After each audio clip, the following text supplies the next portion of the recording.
تو رسول اللہ صلی اللہ علیہ وسلم نے بتایا کہ میں اپنے جانے کے بعد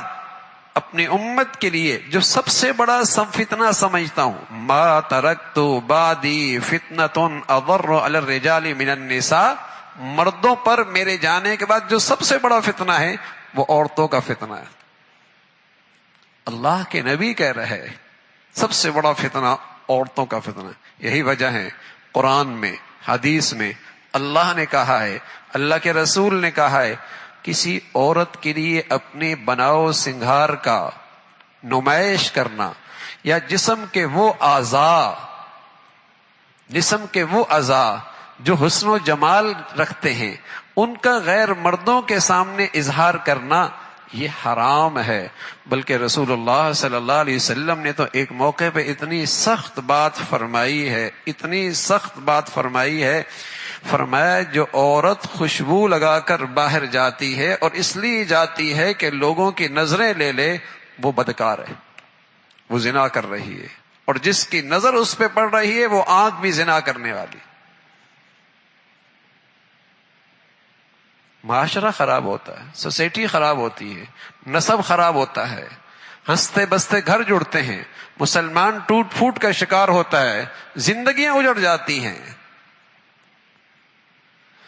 تو رسول اللہ صلی اللہ علیہ وسلم نے بتایا، اللہ نے کہا تھا کسی عورت کے لیے جائز نہیں اپنے بناؤ سنگھار کا اظہار اپنے مرد کے سوا کسی اور کے سامنے، اپنے شوہر کے سوا کسی اور کے سامنے جائز نہیں۔ وَلَا تَبَرَّجْنَ تَبَرُّجَ الْجَاهِلِيَّةِ الْأُولَى، زمانہ جاہلیت میں عورتیں بناؤ سنگھار کر کے باہر نکلا کرتی تھی۔ اللہ ہم سب کی حفاظت فرمائے۔ مغربی تہذیب کا تسلط ہے اور اسی نظام تعلیم کا اثر ہے کہ اب یہ برائی نہ رہے،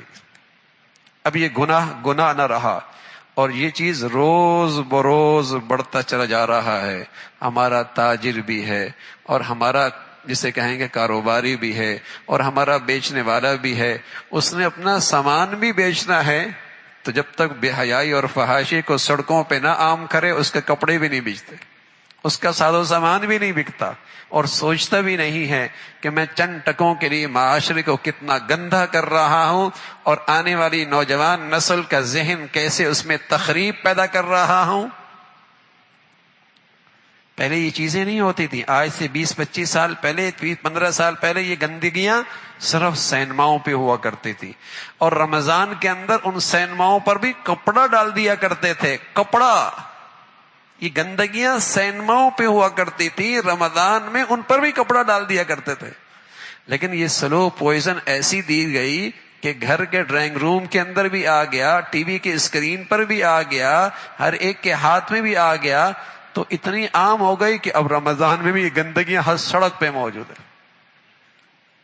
نہ ماتھے پہ بل آتا ہے اور نہ کان پہ جوں رینگتی ہے، اس لیے کہ یہ گندگیاں اتنی عام ہو گئی کہ زندگی کا حصہ بن چکی ہیں۔ لیکن اس سے ہماری نسل کتنی برباد ہو رہی ہے،